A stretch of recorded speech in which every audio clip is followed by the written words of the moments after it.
Love. Oh, love, love, love. Man. I understand that the concept and idea of self-love has become the catchphrase of our generation. But thank God that has happened, because we're on to it. We are on to this concept of self-love. For so many generations, it wasn't even a flicker. We could argue because it's not able to be. There have to be a certain level of awareness and awakeness that can occur when we really understand that self-love is a choice that we're making. And love in the flow matrix obviously is crucial.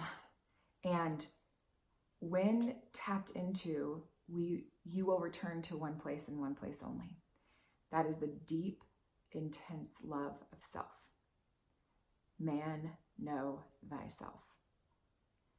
You must fall madly, deeply, abundantly in love with yourself in order to have clarity around all of the different influences that are affecting your life in a negative way.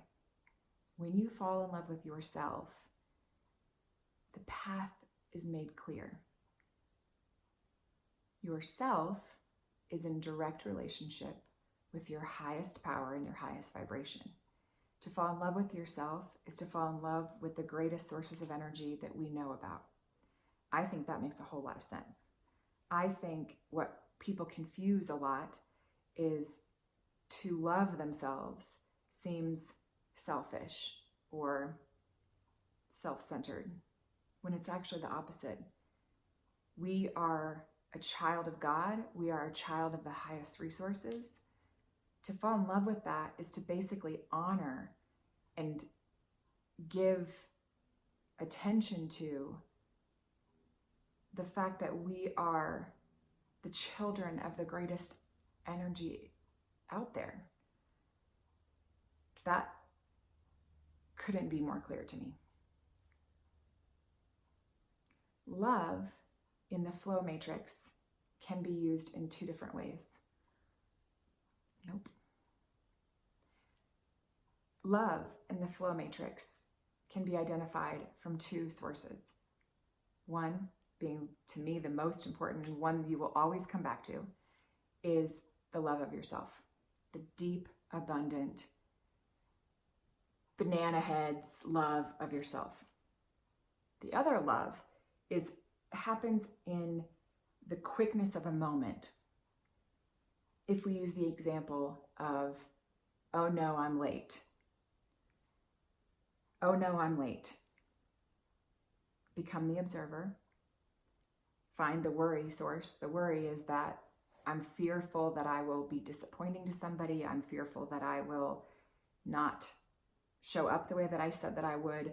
Whatever the emotion is that's coming around that, you might say things like, I'm always late. There's a chronic self-abuse statement that's embedded in there. When I find the worry thought and I observe it, oh, there it is again. I see it. That little guy, he always comes to the party, man. And here he is again. And I'm going to recognize that I am here, that I am safe, that I am breathing, that I am standing in wherever I'm standing, late or not late.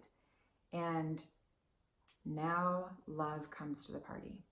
So in that exact matrix, I say, I forgive myself. I forgive myself for whatever the reasons that created my lateness today.